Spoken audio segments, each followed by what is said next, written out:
Acabou de acontecer a coletiva. Soane tem mais detalhes. Soane, muito obrigado aqui pela gentileza, mais uma vez com a gente.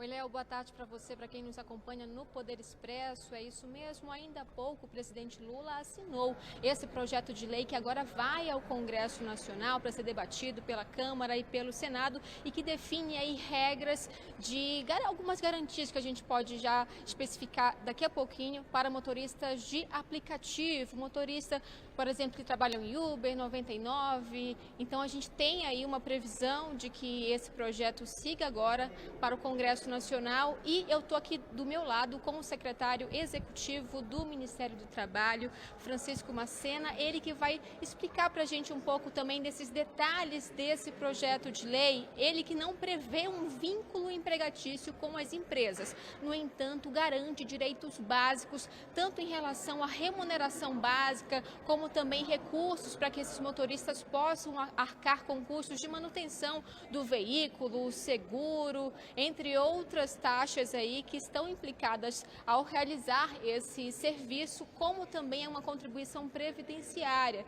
que vai dar direito então a esses trabalhadores que são aí, né, somam cerca de 1,5 milhão de trabalhadores que fazem esse serviço e que mais de 770 mil se dedicam, então, somente a esse tipo de trabalho. Então, vou conversar aqui agora com o secretário executivo do Ministério do Trabalho. Secretário, então, quais são as garantias que estão previstas nesse projeto de lei? Primeiro, eu acho importante reforçar o que você acabou de dizer. Nós estamos criando uma categoria de autônomo com direitos. Então, esse trabalhador, ele não vai perder a sua autonomia para discutir o horário de trabalho, a forma como será executado esse trabalho, e ele terá garantias, por exemplo, previdenciária. Ele vai ser inserido no sistema previdenciário, na proteção social. Ele vai contribuir com 7,5% sobre a base de salário do mínimo, do salário mínimo, e as empresas vão contribuir com 20%. Então, pela primeira vez, as empresas, nesse modelo, as empresas vão contribuir para poder garantir a aposentadoria, para poder garantir o seguro quando ele tiver um acidente de trabalho para todos os trabalhadores. Ainda, eles terão transparência no trabalho. Os trabalhadores receberão mensalmente um relatório indicando quantas horas eles trabalharam, qual foi a remuneração que eles receberam, quanto foi que a empresa ficou do trabalho que eles executaram, qual foi a remuneração da empresa, qual foi a remuneração deles.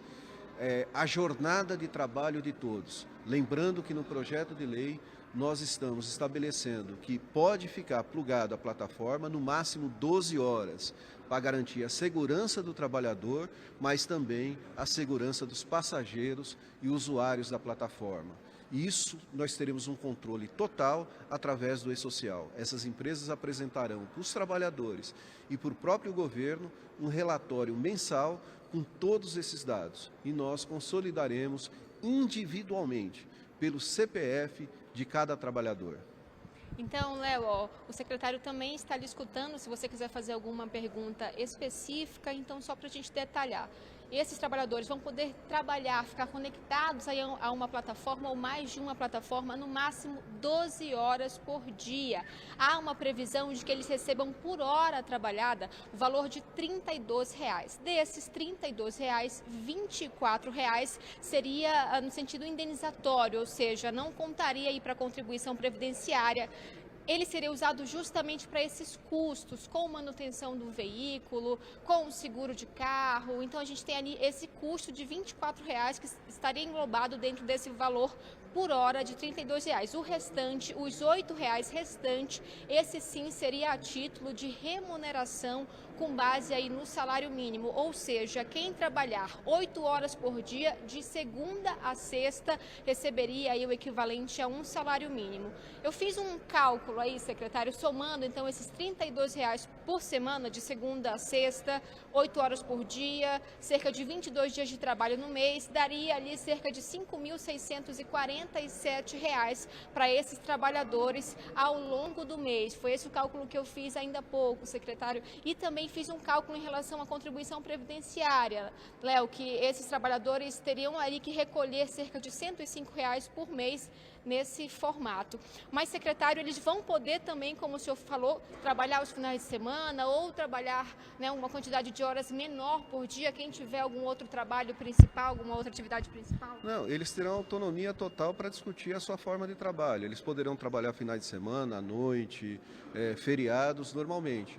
Né? Vamos lembrar que esse valor é o mínimo. Né? Nada impede que ele trabalhe e ganhe mais do que isso. E o que vai definir isso? É a disputa que existe, inclusive, entre as plataformas, a concorrência que existe entre as plataformas, para ganhar esse motorista, para poder fazer adesão maior a esses motoristas. Então, essa é uma garantia. A outra questão que eu acho que é fundamental estar colocando é que, pela primeira vez, ele vai ter essas informações. Né, para ele organizar, inclusive, o próprio trabalho. Ele vai saber em cada plataforma quantas horas ele trabalhou, qual foi a remuneração de cada plataforma para ele, e ele poderá, a partir daí, fazer o seu planejamento. Aqueles trabalhadores que trabalham eventualmente, né, vamos dizer, o chamado bico, que popularmente chama de bico, poderá trabalhar também.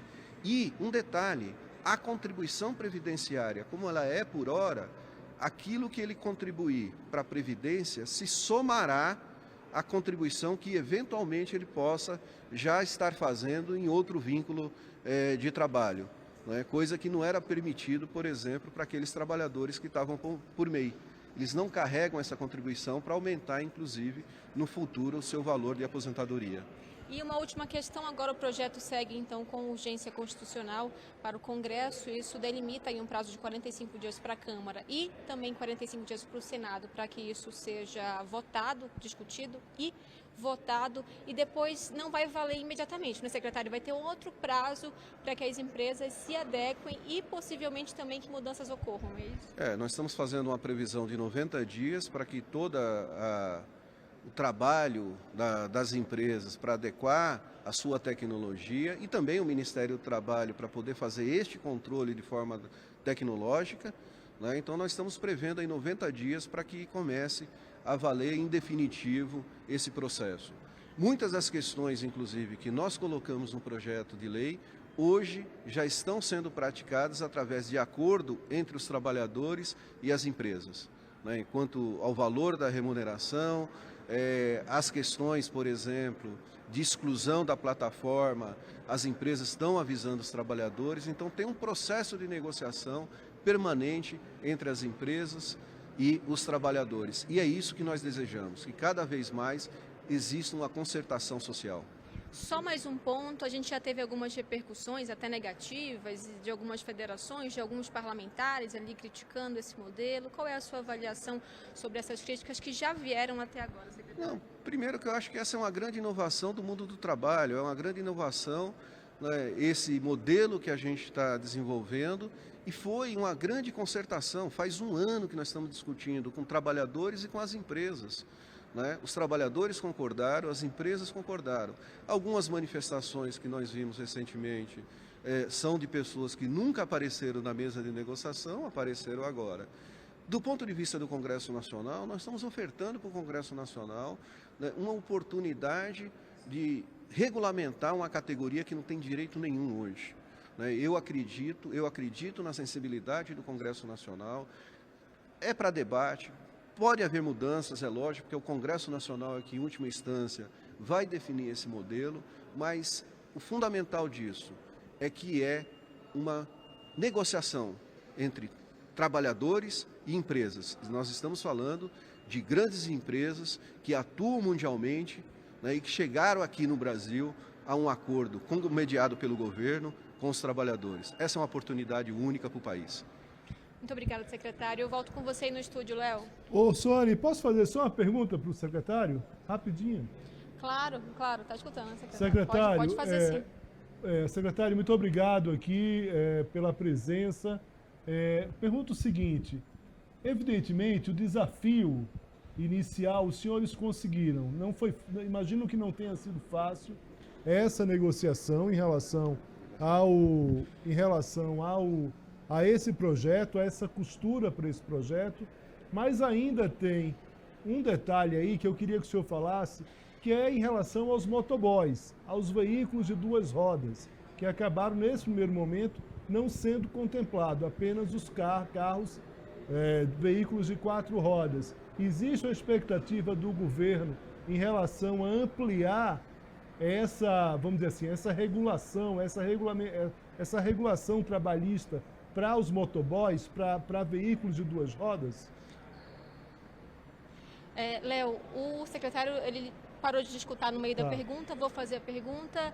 O Leonardo Cavalcante, lá no estúdio, nosso apresentador, ele primeiro reconheceu que foi um longo período aí de debates em relação a essa categoria específica, que seriam motoristas de aplicativos, né, em 4 rodas, por 4 rodas, e ele questiona em relação àqueles veículos de 2 rodas, os motociclistas, os ciclistas, que sabe também que em algum momento, em vários momentos eles entraram ali na negociação, mas acabou que por enquanto não foi para frente. Se há alguma perspectiva em relação a essa outra categoria?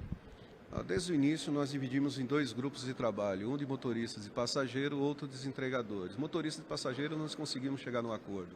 O de entregadores ainda não.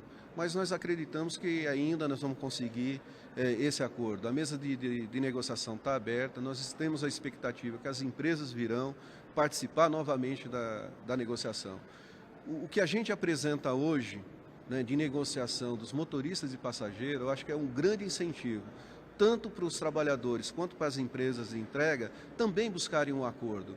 Porque, como foi dito aqui, acho que esse é o setor mais precarizado, né? É o setor que ganha menos e é o setor, inclusive, que mais sofre de acidentes, sofre com a jornada de trabalho, né? Sobrecarrega, inclusive, o sistema de proteção social do SUS.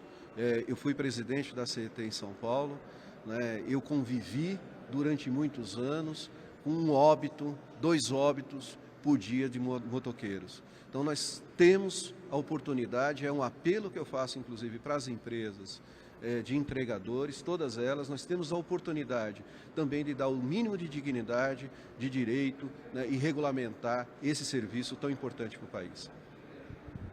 Léo? Seu secretário aqui, por nós aqui do SBT News, do Poder Expresso. Forte abraço para você, muito obrigado aí, golaço mais uma vez, Soane. Valeu.